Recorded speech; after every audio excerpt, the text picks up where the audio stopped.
Hello everyone, welcome back to the channel. So if you are new to this channel, hello, my name is Muskan Agrawal.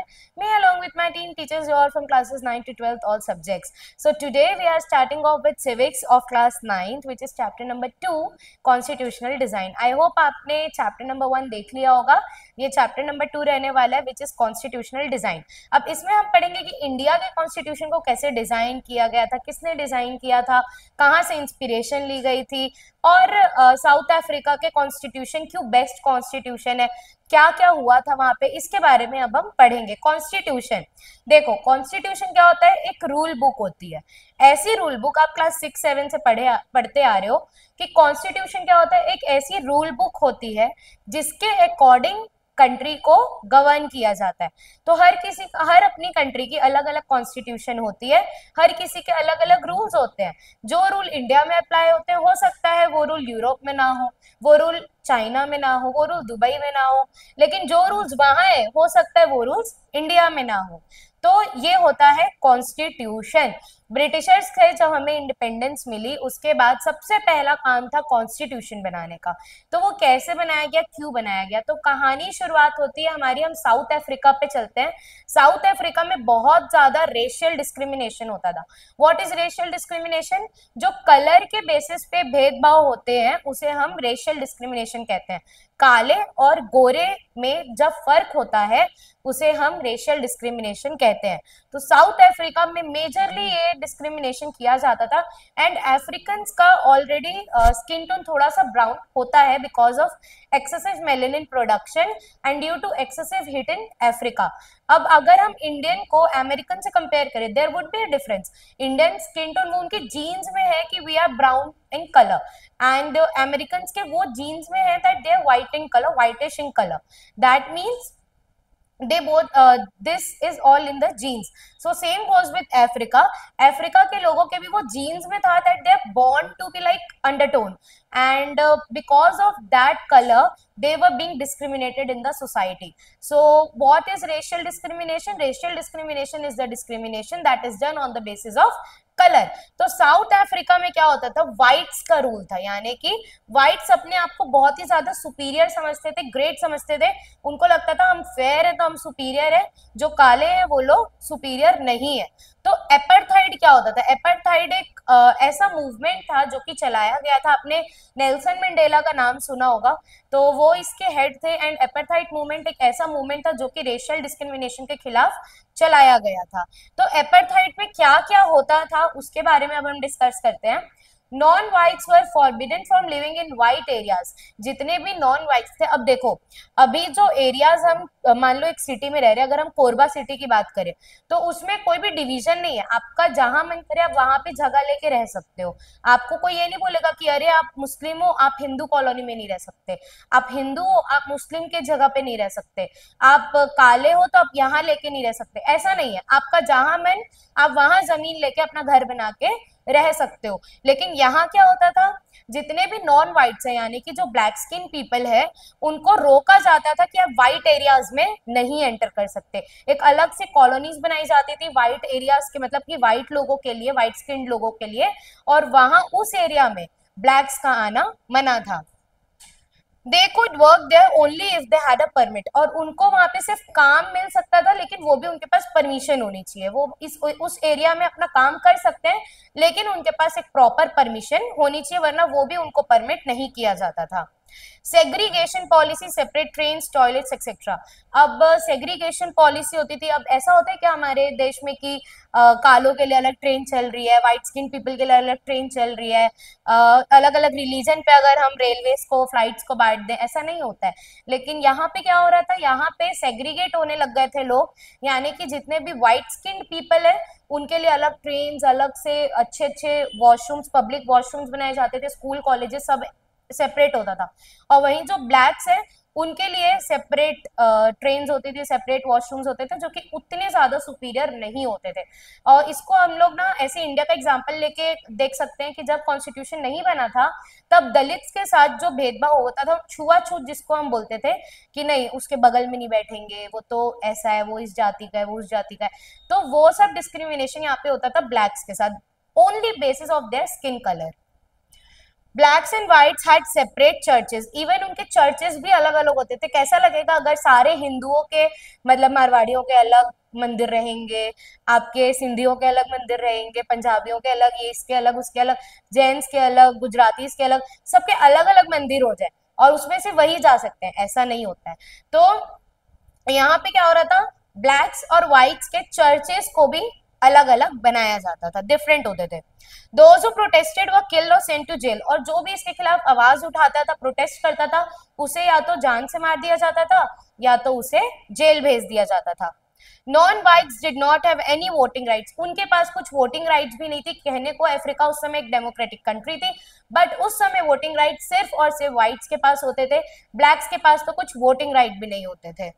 अब उन्होंने क्या क्या किया, they protested under ANC African National Congress, ये वहां की एक party थी, जैसे कि यहाँ पे NDA है, इंडिया है, BJP, समाजवादी, आम आदमी पार्टी, इतनी सारी जो पार्टी है इंडिया में, वैसी वहां पे एक पार्टी थी which was ANC African National Congress.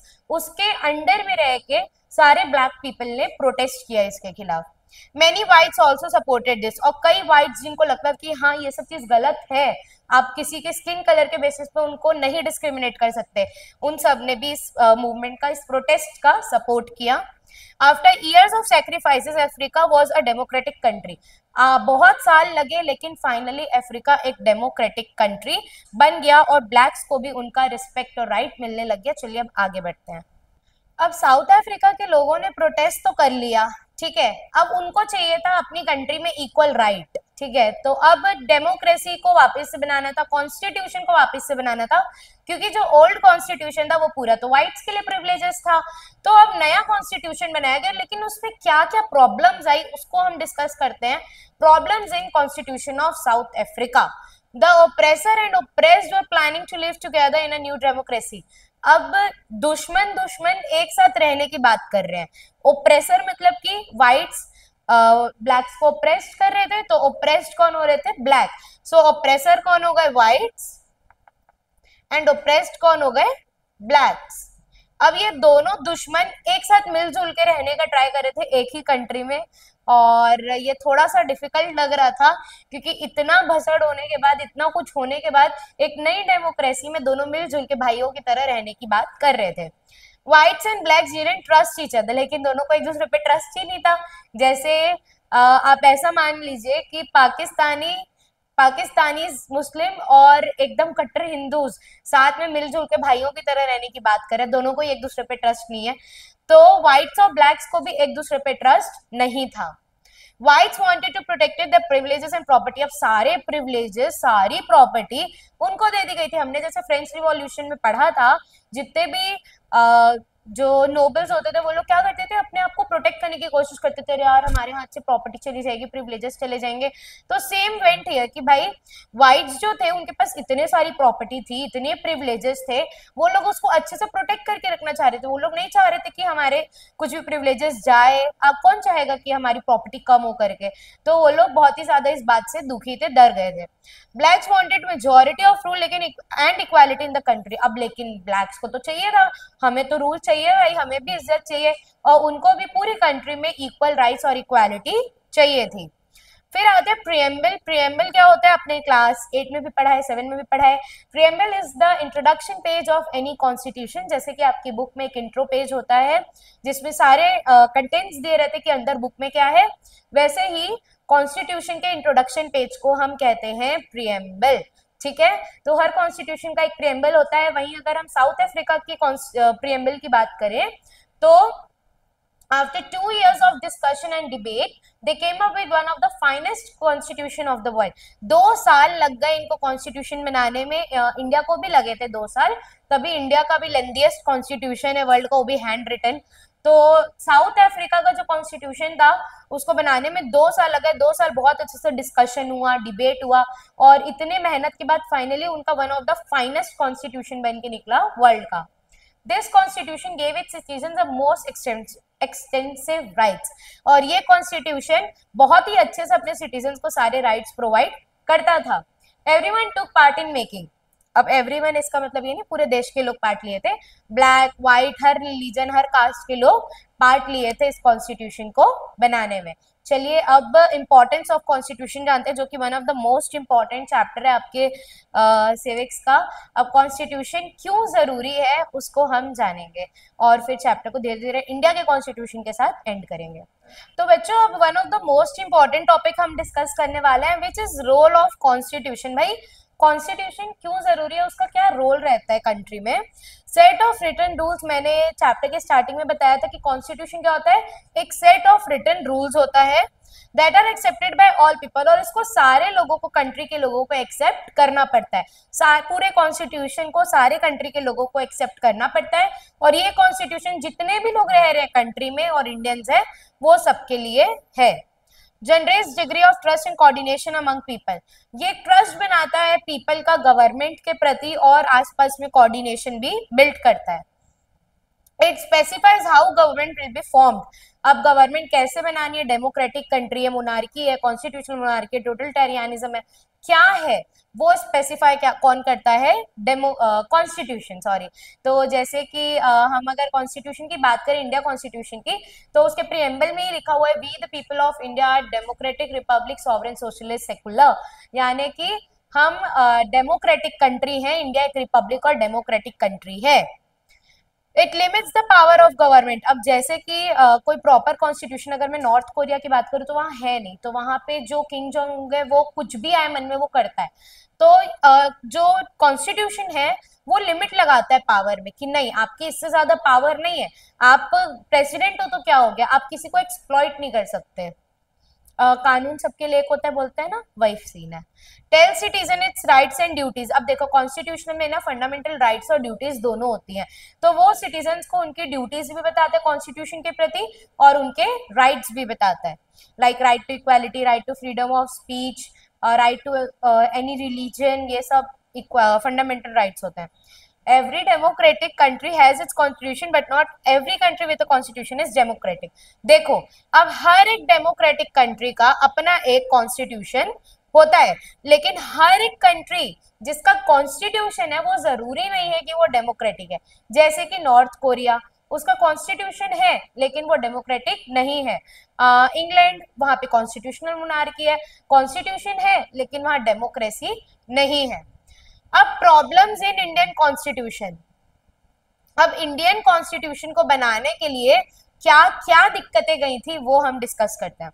With partition Indians got divided on the basis of religion, जैसे ही 1947 का पार्टीशन हुआ, इंडिया पाकिस्तान और इंडिया दो चीन में डिवाइड हो गया, तो रिलीजन के बेसिस पे भी लोग डिवाइड हो गए। मुस्लिम सारे चले गए पाकिस्तान, हिंदूज और बाकी रिलीजन के लोग कहाँ रह गए, इंडिया में। नो डाउट मुस्लिम्स अभी भी है इंडिया में। और विथ पार्टीशन, जैसे ही पार्टीशन हुआ तो रिलीजन के बेसिस पे लोगों के बीच में भेदभाव आ गया। Huge country with huge diversity, अब इतनी बड़ी कंट्री है, इतनी पॉपुलेशन है, इतनी सारी डाइवर्सिटी है, क्योंकि इंडिया की अगर मैं बात करूं इतने सारे रिलीजन रह रहे, इतनी सारी लैंग्वेजेस बोली जाती है, इतने सारे फेस्टिवल होते हैं, इतने सारे कल्चर होते हैं, वैरायटी बहुत है इंडिया में। तो इतनी बड़ी डाइवर्सिटी वाली कंट्री के लिए कॉन्स्टिट्यूशन बनाना बिल्कुल भी एक इजी टास्क और अफेयर नहीं था। Britishers left it to ruler whether they want to join India Pakistan और बी इंडिपेंडेंट, अब जितने भी रूलर्स थे उनको पूरी वेल्थ दे दी गई और ब्रिटिशर्स ने उनके ऊपर छोड़ दिया कि भाई तुम्हारी मर्जी, हम नहीं जानते, तुमको इंडिपेंडेंट कंट्री बनानी है, तुम अपनी एक कंट्री बना के रह लो, इंडिया ज्वाइन करना है इंडिया को ज्वाइन कर लो, पाकिस्तान को ज्वाइन करना है पाकिस्तान को ज्वाइन कर लो। तो कई इसमें विवाद भी हुए, लड़ाई झगड़े भी हुए।